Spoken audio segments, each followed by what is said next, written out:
तो विवाह विच्छेद जो है हिंदी शब्दकोश में ये डाइवोर्स का कोई अनुवाद ही नहीं है। तो ये तो डाइवोर्स तो अंग्रेजों का दिया गया है, अंग्रेजों की देन है भारत के लिए, क्योंकि सब हमें इंपोर्टेड चाहिए था तो डाइवोर्स भी इंपोर्टेड मिल गया। तो वैदिक शास्त्रों में तो इसका कोई वर्णन नहीं है, या फिर इस्लाम वाले जो है तलाक कहते हैं। तो हिंदी में कोई शब्द है नहीं वास्तव में। दो शब्दों का उपयोग मतलब क्या बनाया गया, जबरदस्ती बनाया गया विवाह विच्छेद। तो कहने का अर्थ ये है क्योंकि ये सब जो है हमारी संस्कृति में नहीं, हमारी सभ्यता में नहीं है, लेकिन जो है लोग पाश्चात्य जगत का अनुकरण कर रहे हैं और अनुकरण भी कर रहे हैं। इस कारण से क्या है, ये दशा देखने को मिल रही है। और विदेशों से नकल कर रहे हैं, संतान ना करना या फिर विवाह होने के बाद डाइवोर्स करना, ये सब अब क्या है हमारे देश में भी इसकी संख्या बढ़ने लगी है। तो इस जगत में, इस संसार में हम देख रहे हैं कि कोई भी संबंध जो है वो हमेशा के लिए नहीं रह पाता है।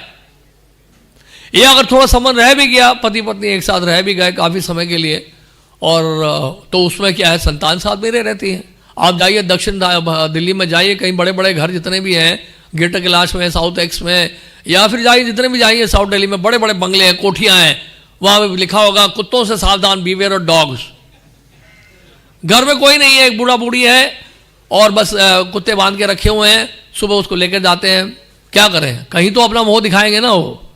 और बच्चे कहाँ हैं, कोई अमेरिका भाग गया, कोई यूरोप भाग गया, कभी कभी बीच में कॉल आता है और वो भी नहीं आता शायद। और तो इस प्रकार की ये सब देखिए कड़वा सच है।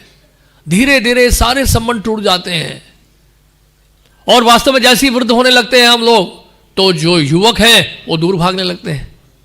जैसे कपड़ा पुराना हो जाता है ना, तो कौन पहनना चाहता है, कपड़ा पुराना हो, फटा हो तो कोई नहीं पहनना चाहता है।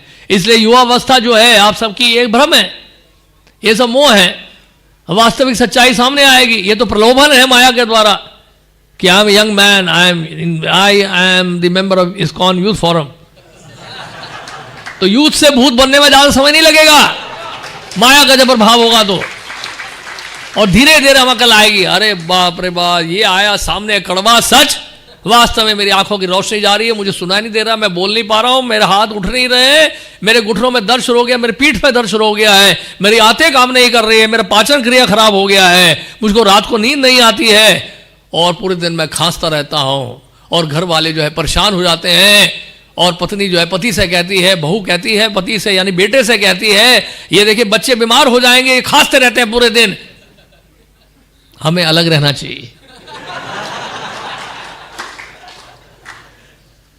और बच्चे खेल रहे हैं, बच्चों को ध्यान रखने वाला कौन नहीं है, क्योंकि पति पत्नी दोनों जॉब में जा रहे हैं और बच्चा जो है वो बेचारा अकेला है घर में, उसको ध्यान रखने वाला कोई नहीं है। दादा दादी थोड़ा सा प्रेम दिखाते हैं उसको, लेकिन वो जो बहू है वो तैयार नहीं है इसके लिए कि दादा जो है या दादी अपने उसको गोद में रखे बच्चे को, उसके लिए वो तैयार नहीं है।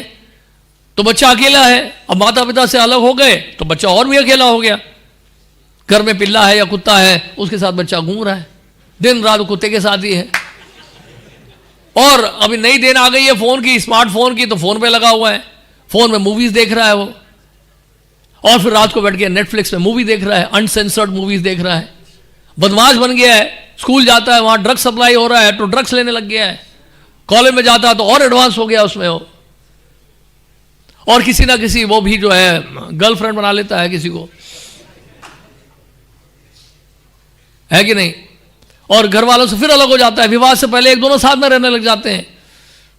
बहुत बुरा हाल है समाज का भाई। ये हमारी वैदिक संस्कृति नहीं है, ये हमारा भारत नहीं है।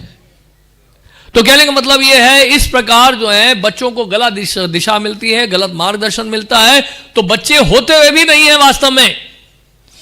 इससे अच्छा महाराज चित्रकेतु की तरह हो कि भैया जन्म लेते कुछ समय मर जाए ऐसे लोग, क्योंकि आने वाले समय में वो देश का बेड़ा गर्क करने वाले हैं। फायदा क्या है जन्म लेने का। प्रभुपाद जी तात्पर्य में लिख रहे हैं, क्या लिख रहे जानते हैं? श्रील प्रभुपाद कहते हैं आज बचपन में ही बच्चा छोटी उम्र में ही मर जाता है, उसका कारण जानते हैं क्या है? प्रभुपाद जी कहते हैं ये पिछले जन्म का कर्म है।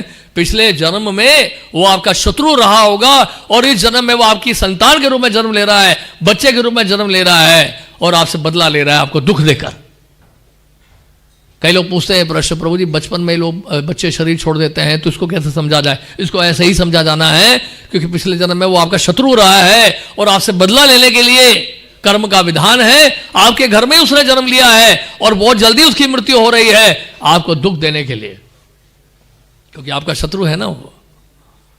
तो इस प्रकार जो कार्मिक साइकिल है, कर्म का विधान जो है बड़ा ही जटिल है, कोई नहीं बच पाया इसमें से। तो इसलिए क्या है कि हम लोगों को जो है बड़ा सावधान रहना है। संतान अगर करनी ही है, संतान का अगर संतान तो होना चाहिए, गृहस्थ आश्रम का मतलब संतान की आवश्यकता है। लेकिन संतान की आवश्यकता का मतलब क्या है? यहां प्रहलाद महाराज 7वें स्कंद में, भागवत के 7वें स्कंद में यही बताया, कौमारामाचरेत प्राग्यो धर्मान भागवतामी दुर्लभम मानुषम जन्म तदपि अर्थतम ध्रुवम। 5 साल की अवस्था से भागवत धर्म की शिक्षा देनी चाहिए, कंप्यूटर धर्म नहीं, भागवत धर्म की शिक्षा देनी है, बचपन से पढ़ाना है। श्रीमद् भगवत गीता का श्लोकों का उच्चारण करे, वो वैदिक मंत्रों का उच्चारण करे, श्रीमद् भागवत के श्लोकों का उच्चारण करें, ये प्रार्थनाएं याद करें प्रहलाद महाराज के द्वारा, ध्रुव महाराज के द्वारा, ये सब याद करें। ये संस्कार मिलते हैं। शास्त्रों का अध्ययन करने का मतलब क्या है? इन शास्त्रों का अध्ययन करने का मतलब है इन शास्त्रों के माध्यम से बच्चों को संस्कार मिलेंगे, बच्चों को संस्कार मिले। तो ऐसे संतान तो ठीक है, अगर संतान अगर आप दे सकते हैं, उनको भागवत धर्म का संस्कार दे सकते हैं, तब तो बच्चा होना ठीक है। श्रील